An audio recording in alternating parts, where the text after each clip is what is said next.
Olá, meus irmãos, a paz do Senhor, tudo bem? Estamos aqui de volta, né, para começarmos mais uma série de vídeos, onde nós estaremos aqui estudando a nossa querida lição da Escola Bíblica Dominical. Deixa eu tirar aqui esses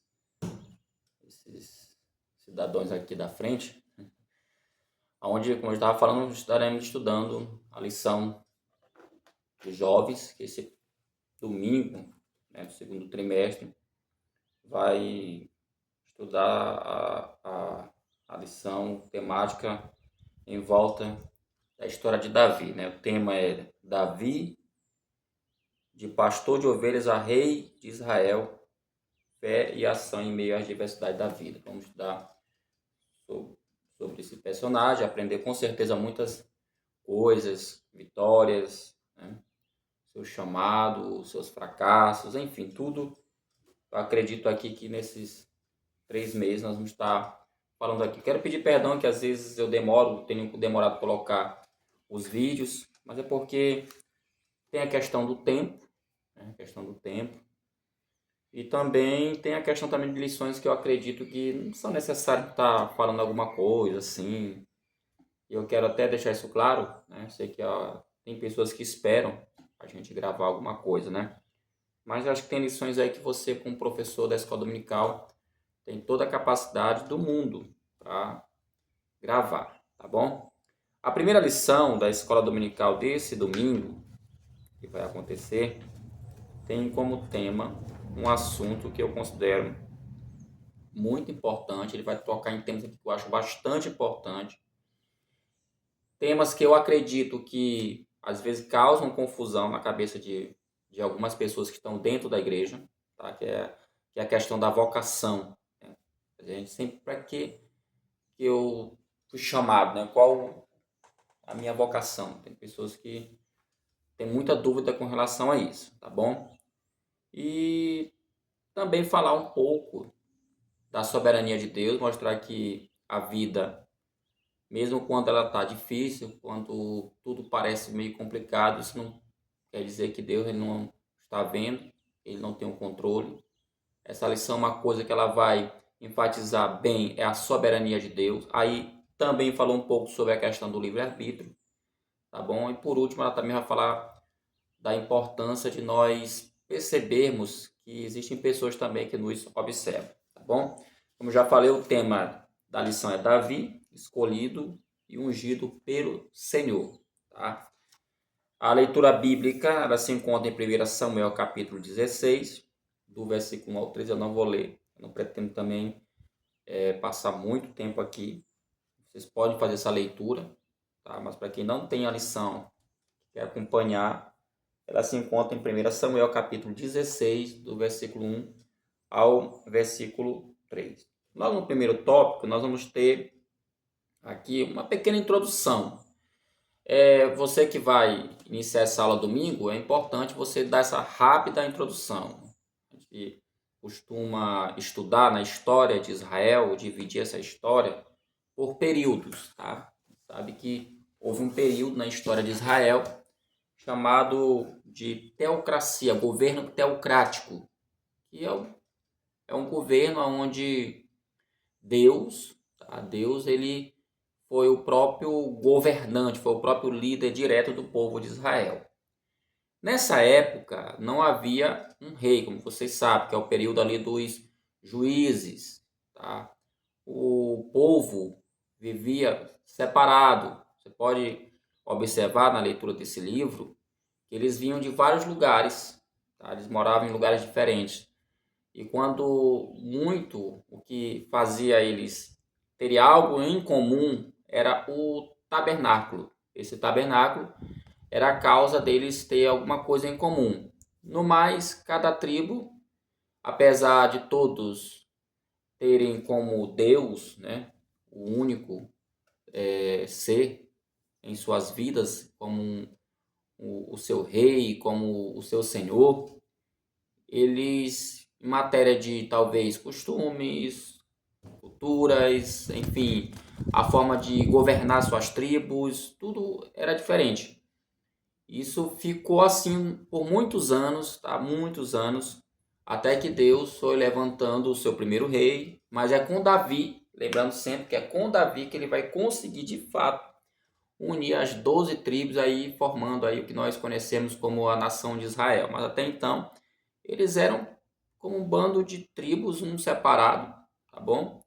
E quando acontecia alguma situação onde precisava todo mundo se reunir, aí eles se reuniam para batalhas, guerras, mas no geral era cada um cuidando da sua própria vida, podemos dizer assim, porque eles tinham o Deus, né? Deus como o seu juiz, Deus como o seu líder máximo, tá?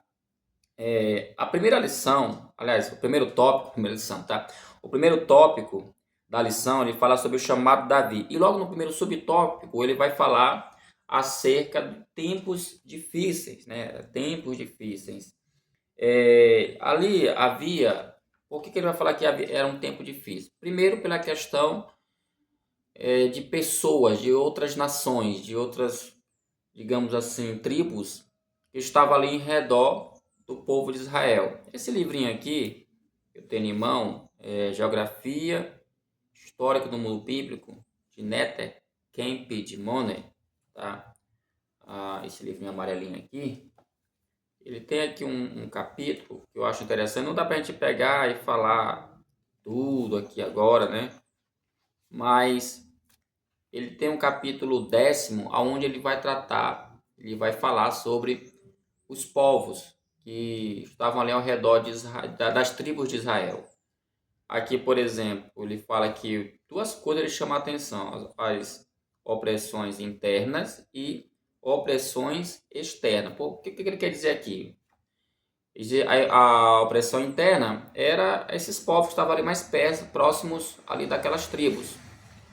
E as opressões externas eram aquelas grandes potências que estavam ao redor também de Israel, tá bom? Ele fala aqui que o período da história dos juízes, de mais ou menos 330 anos, mais aí de 3 séculos, né? Que se estende desde a morte de Josué até começo da monarquia sob Saul. Foi o tempo que durou. Logo após a morte de Josué, veja, observe bem, Jacó vai para o Egito, passa ali um bom tempo, depois o povo de Israel é tirado da terra do Egito, libertado, na verdade, você sabe a história de Moisés. Moisés morre, Josué assume, e depois disso podemos dizer que começa o período dos juízes, que eram homens ou mulheres levantados por Deus de forma sobrenatural, escolhidos por Deus de forma sobrenatural, para julgar o povo. Tá? Eles não eram o rei do povo, mas eram uma espécie de líder que julgava a causa do povo. Em alguns momentos, eles, vocês sabem, tiveram participação especial em batalhas. Tá? Por exemplo, Gideão, nós temos um exemplo de Sansão. Então, esses são alguns exemplos, talvez um dos mais famosos, né, dos juízes aí que nós conhecemos, mas houveram muitos outros situação, tá? Então, nesse período, como eu falei agora há pouco, o governo ele era governado por Deus, tendo um juiz, mas o governo ele era teocrático. E como diz aqui o livro, esse período durou aí aproximadamente 330 anos, tá? A desorganização política e a falta de união e de progresso que caracterizaram a época do juízo se devera ao fato de que não havia uma autoridade central. Ou seja, os outros povos já tinham um rei e Israel não tinha nenhum rei. Pois o único laço de união e de garantia da lei e da ordem que Israel possuía durante a época referida foi o culto do tabernáculo. Então, como eu falei agora há pouco, o que é que mantinham eles juntos? O tabernáculo. Tendo sido este abandonado por grande parte do povo. Né? A gente vê que eles pecaram constantemente contra a lei de Deus. O livro de Juízes deixa isso muito bem claro, porque há momentos que eles estão em comunhão com Deus, e aí está tudo bem, mas há momentos que eles estão também em pecado, e aí as coisas não vão ficar legais. O juiz é quem enfrentar as sublevações dos antigos moradores do país e as tribos estrangeiras que o invadiram. Enquanto o povo oprimido estava sob a direção do caudilho ou juiz submetia-se a Deus, né? Porém, passado o perigo, prontamente seguia a corrente geral de apostasia e paganismo. As emergências que chamaram à frente aos libertadores ou juízes são conhecidas como opressões, os quais podem classificar como série, embora não se encontrem em ordem cronológica. Aí ele coloca aqui as opressões internas, como eu acabei de falar. Essas opressões internas eram povos, tribos, na verdade, experientes, como no caso os filisteus, que eram, digamos, experientes. Dizem que eles eram muito técnicos na fabricação de armas, espadas, lanças, isso, enfim, armas de guerra. Ou seja, isso colocava eles muito à frente de Israel, ou das tribos de Israel, porque ainda não eram Israel ainda, né? Eram apenas tribos, as tribos de Israel que não tinham a técnica, não tinham a capacidade de fabricação de armas. Então, essas opressões internas, mas não era só eles, né? Coloco aqui a primeira, a Filistéia, que, como eu acabei de falar, que faz parte dos filisteus. Tem também a Cananeia, em outras palavras, cananeus. Tem isso, e esses filisteus, durante todo o livro de Juízes, você pode observar que eles, por muitas vezes, tentaram aí destruir as tribos de Israel, tá? Então, foi um período bastante complicado, né? Além dessas pressões internas, por isso que o primeiro tópico fala sobre tempo difícil, tem as pressões ou opressões externas. A Mesopotâmia, você sabe que essa Mesopotâmia era uma região muito importante nesse período, porque a Mesopotâmia ela era banhada pelos rios Eufrates e o rio Tigre. Por isso que o nome Mesopotâmia significa entre rios, tá? E é nesse lugar aqui é que acontece um fenômeno muito importante para aqueles povos, né? É até conhecido como a terra lá crescente, o nome lá era Crescente Fértil. Por que, Silvio, que era Crescente Fértil? Porque devido essa bênção das águas, né, dos rios ali, as terras eram boas, terra muito boa para plantio, para criação dos animais. Então, você sabe, para aquela época, como até hoje a água é importante, era muito importante as pessoas estarem estabelecidas, morarem em um lugar como esse. E isso, claro, causava conflitos. Como até hoje nós temos conflitos internacionais. Naquela época também tinha esses conflitos, guerras e batalhas, onde os povos vizinhos das tribos de Israel sempre estavam ali para matá-los, destruir, porque, segundo eles observavam, as suas palavras, Israel estava tomando de conta de uma coisa que não era dele. Então, isso aqui é um assunto, quando vocês veem esses conflitos que aparecem na televisão aí, isso é mais antigo do que vovó, como diz a história. Além da Mesopotâmia, tiveram os Moabitas, outra grande opressão externa também que eles enfrentaram. Eles enfrentaram também a agressão dos midianitas, tá? E por último também os amonitas. Então, nós observamos aqui nesse livro o que a nossa lição quer falar com tempos difíceis. Ainda aqui na lição, ele fala aqui que é necessário fazer que muitos desses problemas vieram em decorrência de de um constante esquecimento do povo acerca do que Deus fizera por eles. Então, observe, porque Deus, irmãos, a gente vai observar que Deus ele fez promessa a esse povo. E era muito simples. Se eles, como está aqui bem na lição mesmo, tem um texto de Deuteronômio capítulo 11, versículo 26 e 32, onde é dito a eles uma série de bênçãos, uma série de coisas. E aí no final desse texto fala que a bênção e a maldição estão aí sendo colocados para vocês. Então vocês têm que escolher.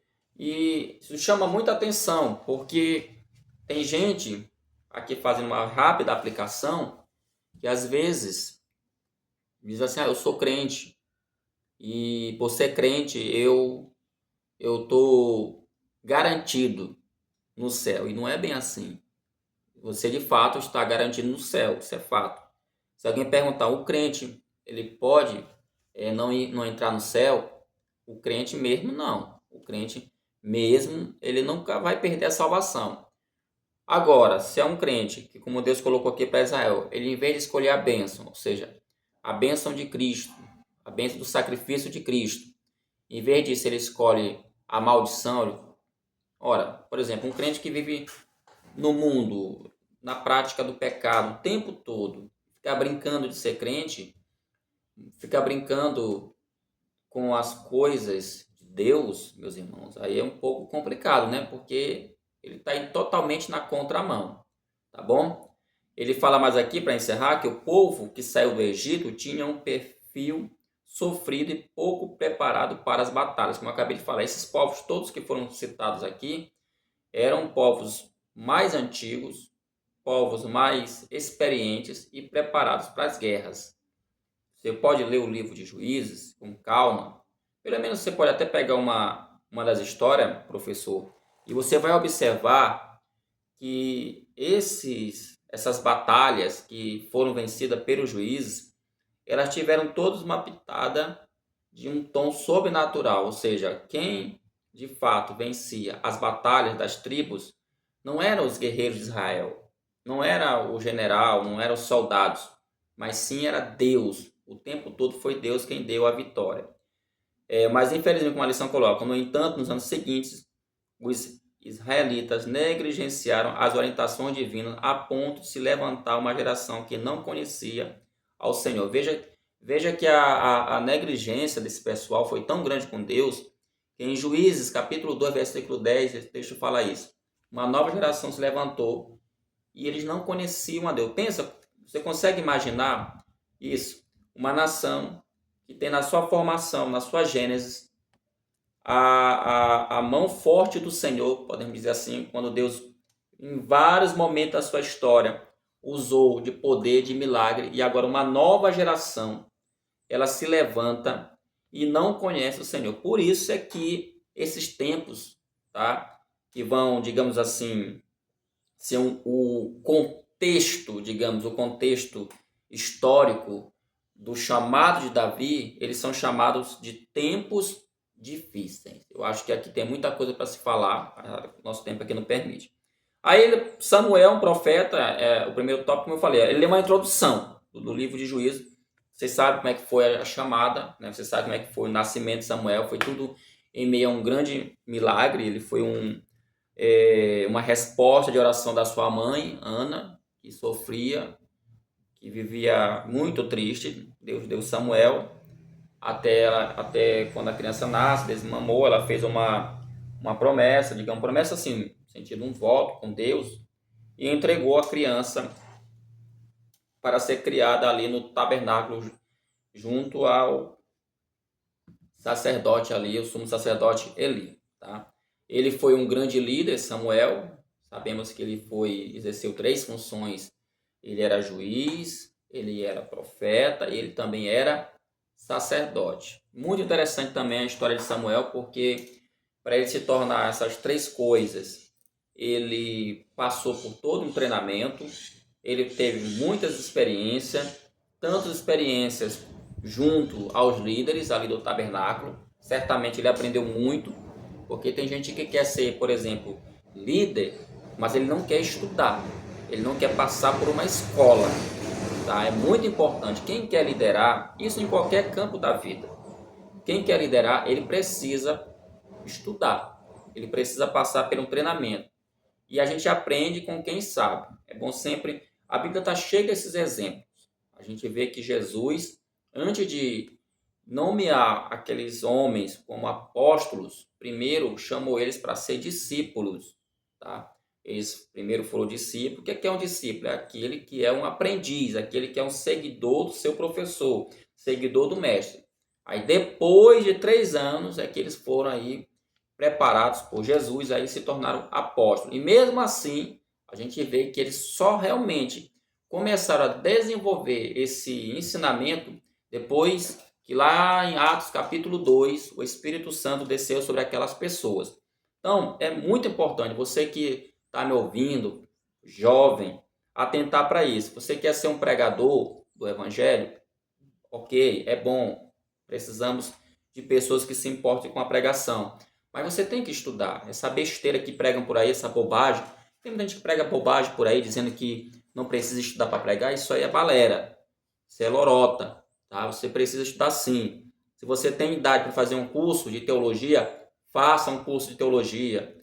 Não tem condição, mas tem condição de comprar um livro de homilética, um livro de hermenêutica, compre, leia. Não sabe como manusear, procure alguém que saiba, peça instrução, procure uma pessoa que realmente vai te direcionar, porque tem gente que acha que é só chegar no púlpito, abrir a Bíblia e falar aquilo como alguém diz. Eu acho que esse versículo diz isso. Não tem cabimento.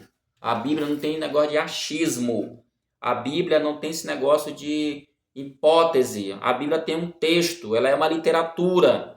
E como literatura, ela precisa ser colocada, como a gente fala, ela precisa ser a pregação, ela precisa ser expositiva. Você precisa expor o que o texto quer falar. E para expor o que o texto quer falar, precisamos de ferramenta, precisamos de entendimento, precisamos de estudo, né? Então Samuel, para ser o que ele foi, um juiz, um sacerdote e também um profeta, ele passou por tudo isso. E é ele o último, né? Vai ser o último juiz de Israel. Outra grande, digamos assim, grande faceta, uma grande façanha também que o Samuel conseguiu executar, foi ele o único que conseguiu ungir 2 reis. Ele ungiu tanto Saul como também ele ungiu Davi. É interessante esse ponto da lição também, porque o Saul, eu sei que muitas das vezes a gente parte logo para a parte mais precária do seu ministério, como se Saul o tempo todo ele tivesse sido fracassado. Não, Saul, a história dele é muito bonita. A forma como Deus também escolheu o seu servo. Deus também escolheu Saul para reinar em Israel. Tá? Eu sei que foi tudo em meio a um pedido do povo, mas um pedido carnal. Veja bem, o povo fez um pedido a Deus que queria um rei, mas era um pedido carnal. Carnal por quê, seu? Porque o embasamento deles não foi um embasamento espiritual. Ora, Deus já havia demonstrado para ele inúmeras vezes batalhas que foram vencidas, situações que foram, enfim, contornadas pela ação de Deus, mas agora eles olhando para as outras nações e com o coração inflamado de pecado pediram um rei. Deus deu um rei, como vocês bem sabem, mas Deus também determinou como seria a vida deles a partir do momento que eles fossem um rei. Qual foi a falha de Saul? A falha de Saul, vocês bem sabem, infelizmente ele deixou de buscar o Senhor, deixou de obedecer a palavra do Senhor.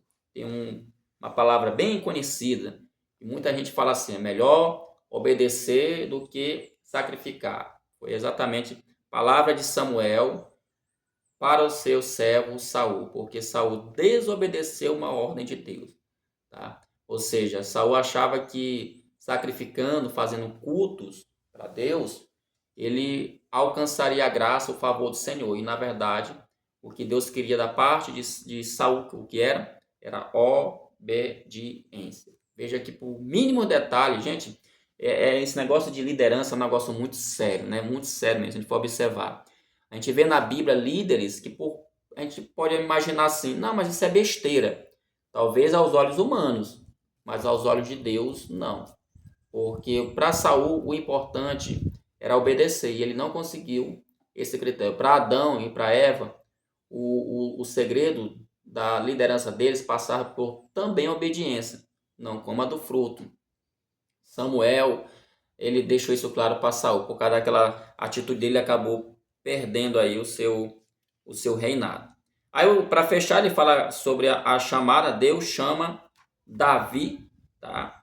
Ele fala aqui que o chamado de Davi nos traz importantes oportunidades. Essa chamada dele tem 2 propósitos, ou como ele fala, um propósito duplo. Que primeiro é preservar o povo escolhido, que é Israel, preservar dos inimigos, organizar. E o segundo propósito seria dar continuidade à promessa aí que traria a linhagem real do Messias. Então veja que aquele menino pastor que foi chamado, a responsabilidade que estava sobre o ombro dele. E eu estava quando eu estava aqui estudando essa lição, eu estava pensando, às vezes a gente fica pedindo para Deus cargo na igreja, função, e a gente não se dá conta, a gente não para refletir as responsabilidades que um determinado cargo ele pode trazer. Tá? Veja, Davi estava lá pastoreando, a gente vai ver aqui agora essa parte aqui de vocação,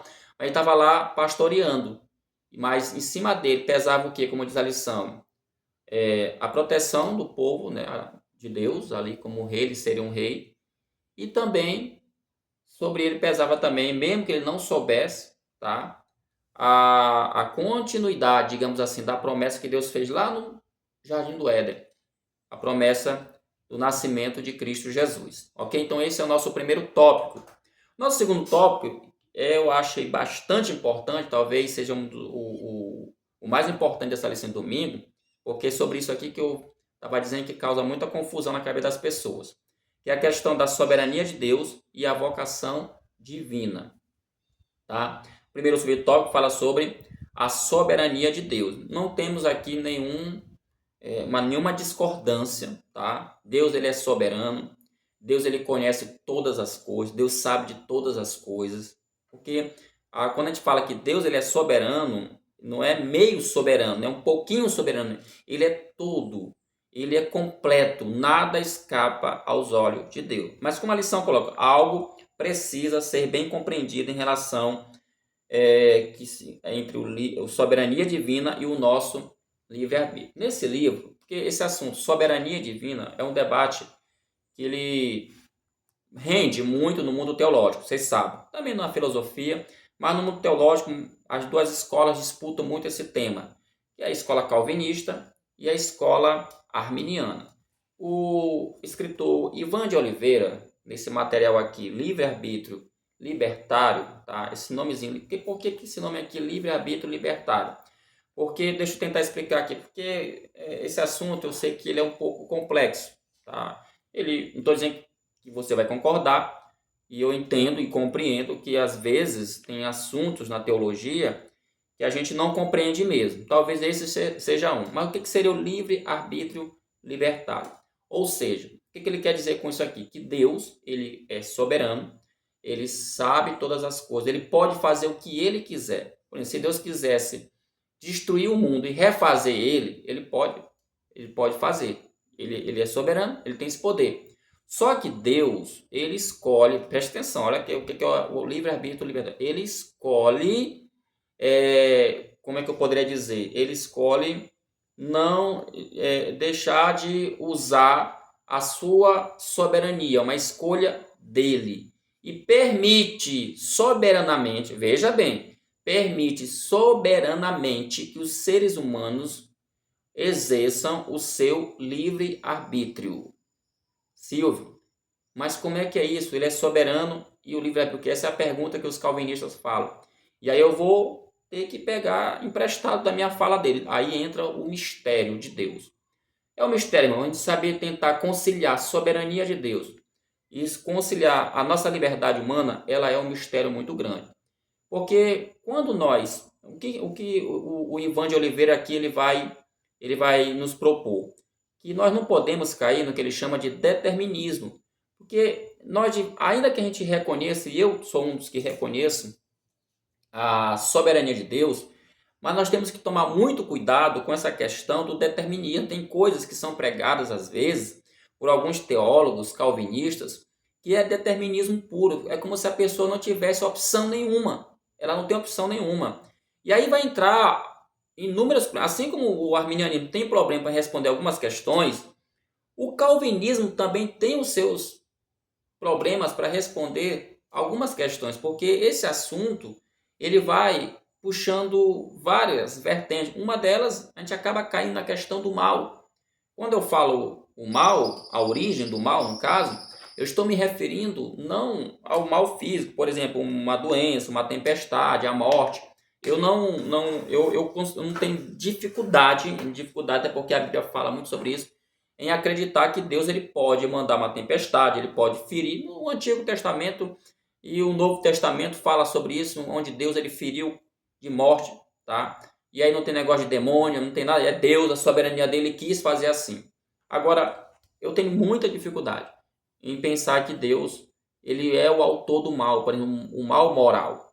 Ou seja, Deus ele criou, por exemplo, um sentimento no meu coração de me prostituir, ele criou no meu coração um sentimento de adulterar, de roubar, um sentimento de mentir. São coisas morais. Eu penso, pelo que a palavra fala, pela natureza de Deus, como ele é santo, ele é justo, ele é perfeito, que essas coisas não estão compatíveis com a natureza divina.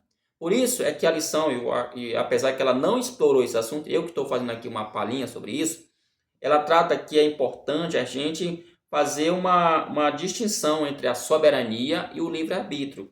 Porque, como a lição bem fala, essa é uma condição permitida por Deus, como eu acabei de falar. É isso que o livre-arbítrio libertário, tá bom? Ele vai trabalhar. Na questão, por exemplo, da salvação. Deus, ele já ele sabe, ele conhece os salvos, ele sabe quem é um salvo. Porém, conhecer os salvos não quer dizer que ele já determinou individualmente quem vai e quem não vai para o céu. Essa que é a discussão. Porque tem calvinista que às vezes ele pega, ele desce mesmo a lenha, bate, dizendo que nós somos pelagianos, que nós somos católicos, que nós pregamos a salvação por obras, e não é bem assim. Eu só quero dizer que esse é um assunto extremamente complexo, tá bom? Envolve muita filosofia, às vezes tem mais filosofia do que teologia, e nem todo mundo de fato vai entender. Eu acho que uma boa explicação de um grande calvinista, por sinal, eu vi uma vez um vídeo dele, ele falando sobre essa questão, perguntaram para ele, né? Dele ser um grande expoente aqui no Brasil. Ele falou que ele entendia a soberania de Deus e o livre-arbítrio como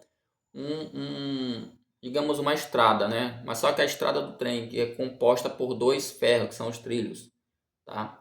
Aonde ele fala que essas duas peças de ferro, elas estão ali juntas, andando juntas até chegar no seu destino. E elas não se batem, tá? Ele dizia que assim a soberania e o livre-arbítrio, elas andam juntos sem se bater. Como isso acontece, meus irmãos? Aí só mesmo Deus para explicar, porque de fato esse é um tema bastante complexo. O certo é que Deus ele é soberano, meus irmãos, mas o ser humano também tem as suas escolhas.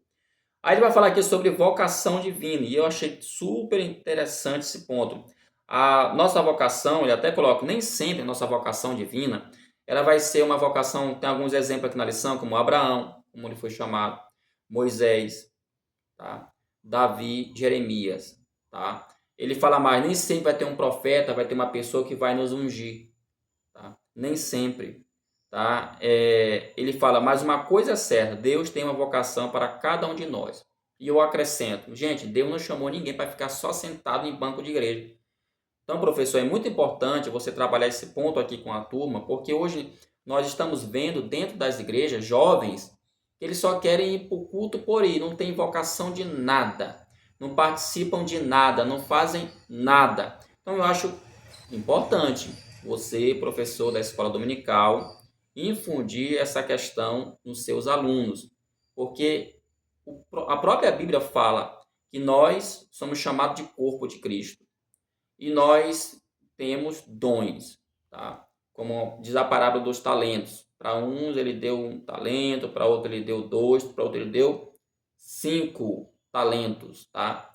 Então, ninguém está na igreja sem talento. Não existe essa, eu não tenho nenhuma função no corpo de Cristo. Não existe isso. A Bíblia, quando ela fala da salvação, ela nos lava, né? A Bíblia fala que o Senhor nos lava do nosso pecado e nos concede dons. Tem uns que têm mais talento? É verdade, tem uns que têm mais talento. Tem outros que só têm apenas um talento. Ou seja lá quantos forem, mas cada um tem um talento. E quando a Bíblia fala que a igreja é um corpo, e fala que esse corpo tem vários membros, Paulo vai falar isso, né?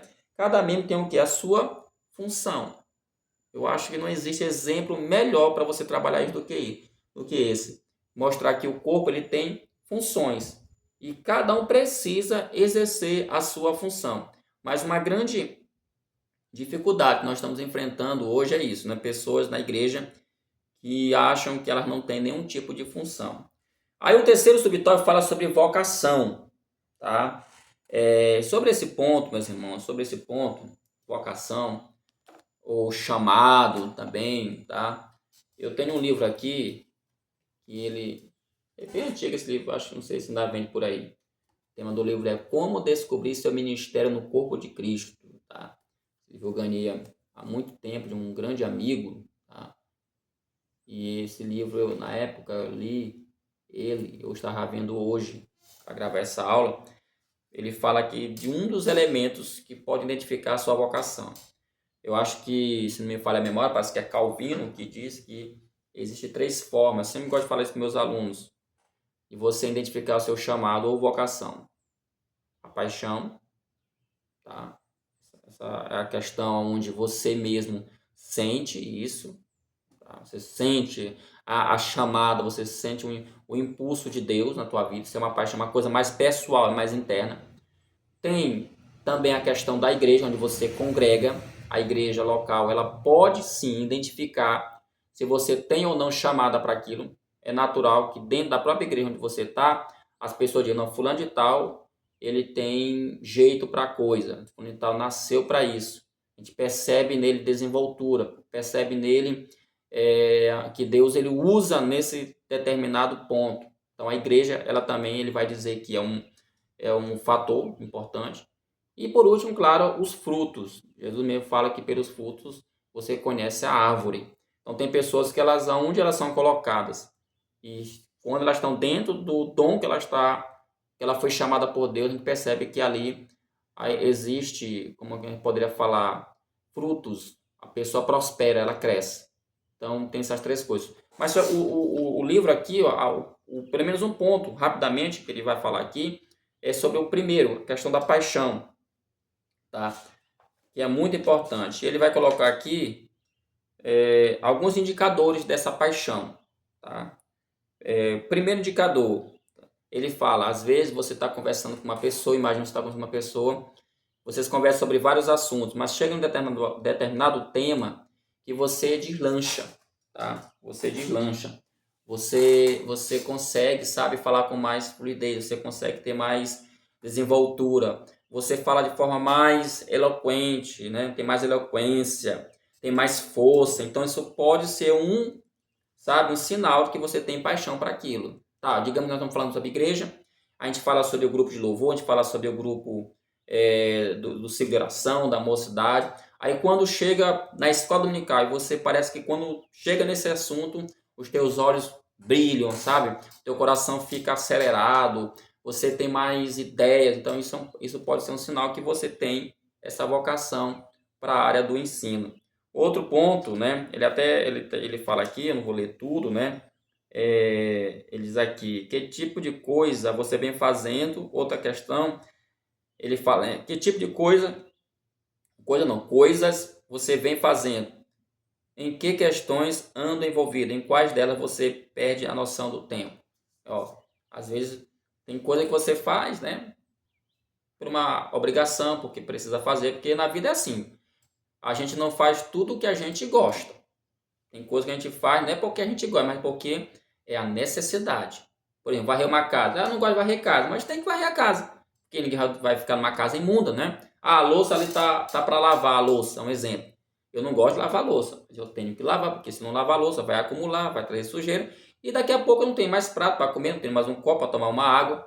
E assim vai, não tem mais a panela para cozinhar. Então, tem coisas que realmente você faz não porque você gosta, mas porque são necessárias. Mas tem coisas não que você faz porque você gosta. E quando você faz bem, você gasta tempo, você tem prazer.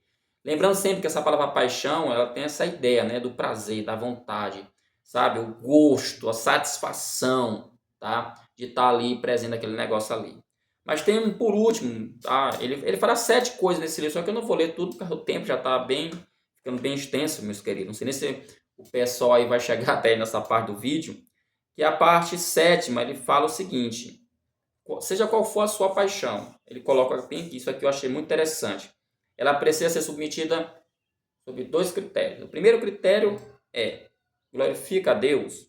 Esse é o primeiro ponto. Gente, tem muita gente trabalhando na igreja que diz que tem paixão, que diz que tem vocação para aquilo, mas o que ele faz não glorifica a Deus. O que adianta? Um exemplo. O que adianta, por exemplo, eu estar num grupo de coreografia, um grupo de vocal de igreja, sendo regente, se o que eu faço na igreja não glorifica o Senhor? Eu pego aquilo dali para fazer, para ganhar status, para ganhar fama, para ganhar aplausos. Isso não glorifica a Deus. O meu chamado, a minha vocação, a minha paixão, ela tem que glorificar a Deus, porque eu tenho que ter em mente que o que eu recebi não vem de mim, não é uma coisa natural, tá? Eu não estou ali para ganhar dinheiro, eu estou ali para glorificar a Deus através daquele dom, daquela vocação que o Deus me chamou. Esse é o primeiro critério. O segundo, que eu também achei super importante, é isso aqui. Ele edifica os outros? Ora, tem pessoas que se dizem, né, que tem essa chamada, mas aí às vezes está lá no grupo do vocal da igreja, mas aí ele gosta de pisar no outro, ele humilha o outro, ele chama a atenção do outro em público. Ou seja, isso não causa edificação. Isso não causa. Você porque eu sou o líder. Sim, tu é o líder, mas tu não é o pai, tu não é a mãe. As pessoas têm que entender isso. Uma coisa que muita gente não entende na igreja é que as pessoas estão ali de forma voluntária. E todos que estão ali têm que estar em ato de quê? De adoração. Adoração. Mas tem gente não que trata os grupos como se fosse o seu pequeno quartel. Ele dá ordem, ele chama a atenção. Tem gente que não respeita ali os componentes. Às vezes no componente tem um pai, tem uma mãe, tem uma avó. E aí às vezes é tratado como se fosse um menino que sem pai e sem mãe, como diz o ditado popular. Ou seja, não há uma edificação. Não edifica o meu próximo. Às vezes causa mais transtorno do que edificação. E a Bíblia fala, né?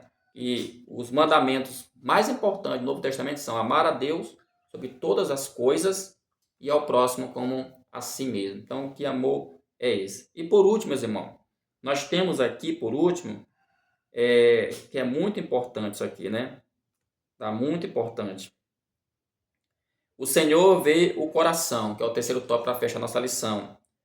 Ele fala aqui, ele faz uma descrição, no primeiro subtópico, que o homem, porque foi o caso lá de Samuel, quando ele foi para consagrar, ungir Davi como o rei, o pai de Davi, Jessé, trouxe os filhos que já eram soldados, tinham uma experiência de batalha, homens grandes, homens bonitos. E aí por isso que ele vai trabalhar esse ponto aqui da lição. E ele fala que nós, seres humanos, e isso é uma verdade nessa sociedade, infelizmente, a gente vê a aparência física, quantas pessoas, às vezes é bom citar isso na sala de aula, às vezes relacionamentos amorosos não dão certo porque a pessoa olha a aparência, fulano de tal é muito feio, né? Fulano de tal é muito brega, fulano de tal não sabe se vestir. E às vezes aquela pessoa ali, que a gente está olhando a aparência física, amanhã vai ser uma pessoa, sabe? Como é que eu poderia dizer? Que o tempo muda as pessoas, né? O pessoal até brinca, né? Que dinheiro faz a gente ficar bonito, é verdade. Talvez aquela pessoa ali que agora não tem nada, amanhã ele começa a ter uma condição e tudo na vida dele vai mudar, tudo na vida dele vai passar, né? Então ele fala aqui da aparência física, as palavras bem colocadas, né? Um gestual coerente com a ocasião, as roupas bem acolhidas, eloquência na argumentação, causas defendidas, seleção de fotos, edição escolhidas para as redes sociais, né? Isso aqui para esse ponto aqui eu achei bem interessante. Tudo é levado em conta na hora de atribuir o juízo de valor. Imagine só, a gente fazer um juízo de valor, fazer uma análise, conceituar uma pessoa por uma foto que a gente viu em uma rede social. Olha, tem gente, agora fazendo um pessoal, tem gente que é muito abestado mesmo. Às vezes a gente acredita em tudo que vê na internet. Olha, mas que pessoa bonita, parece que é perfeito. Gente, não existe isso. Hoje tem tanto aplicativo. Eu mesmo conheço pessoas que botam foto aí, parece ser forte e tal. Nadinha, na vida real parece um palito, feio que só, tá? Isso do meu ponto de vista, tá? Que essa questão da estética eu sei que é relativo. O que é bonito para mim pode não ser para você. O que é feio para mim pode também não ser para você. Mas tem muita mentira, tem muito, como o pessoal fala, muito fake news em algumas fotos. Tem pessoas que de fato são bonitas mesmo, tá? Não precisa de muito filtro, de edição, tá? Mas, meus irmãos, hoje nós estamos vivendo uma sociedade que os juízos de valores são tecidos com base no que a gente vê. E aí a mente humana é como é, nossa natureza caída é como é, aí tende a cair nesse negócio. E o segundo tópico, ele fala o que Deus vê. O homem vê o exterior. Deus, ele conhece o homem interior. Então, ele vai, o que é que Deus vai analisar? O nosso caráter, nossas intenções, nossa visão de mundo e a forma como nos dedicamos a buscar intimidade com Ele. Então, aqui vai um conselho. Você que quer ser um líder, você que de fato quer assumir uma posição de liderança, não é porque eu estou colocando isso aqui, mas não quer dizer que você vai ser um líder de destaque, tá bom? Mas pense comigo, eu estava observando aqui essa lição e pensando, né? Grandes líderes na Bíblia, a gente observa que eles não tinham a menor intenção, eles não tinham a menor intenção de ser um líder. Você vê, Davi estava ali no campo, pastoreando ovelhas, Saul também não tinha intenção, Samuel, talvez, não sei se passou no coração dele isso. Moisés também não. Enfim, a gente vai vendo que os discípulos, cada um estava vendo ali a sua vida, depois se tornaram apóstolos de renome, tá? Então, observe bem, Deus está sempre olhando o que? O nosso coração, o teu caráter, a nossa comunhão com Ele, nossa vontade de servi-lo. Isso são levados em consideração. E por último, a lição fecha também falando das pessoas como são vistos. Além de Deus nos ver, as pessoas também nos veem. Até a lição fala, também somos vistos pelas pessoas que encontramos no nosso dia a dia. Ele fala, quando elas nos veem, conseguem ver um seguidor de Jesus? Ó, isso aqui é muito importante.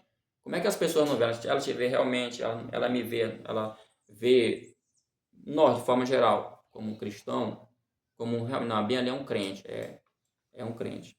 Só para finalizar, que eu não pontuei aqui, é bom sempre lembrar, eu falei sobre vocação, dons, mas isso não quer dizer que uma lição mesmo própria coloca, né? Que necessariamente significa dizer que você tem que ser um pregador de multidão, um cantor de multidão. Ele fala até aqui, por exemplo, Salomão, ele construiu o templo, mas quem foi que fez os tijolos para construir o templo? Então talvez a tua vocação não seja uma vocação diretamente eclesiástica, digamos assim, né? Mas ela pode ser outra. Eu tenho um livro aqui, interessante, uma pedagoga que ela conta que o irmão dela tinha muita dificuldade de ir para a escola dominical porque ele se achava inútil. Mas ele era uma pessoa muito prática, muito pragmática. Até um livro fala sobre estilo de aprendizagem.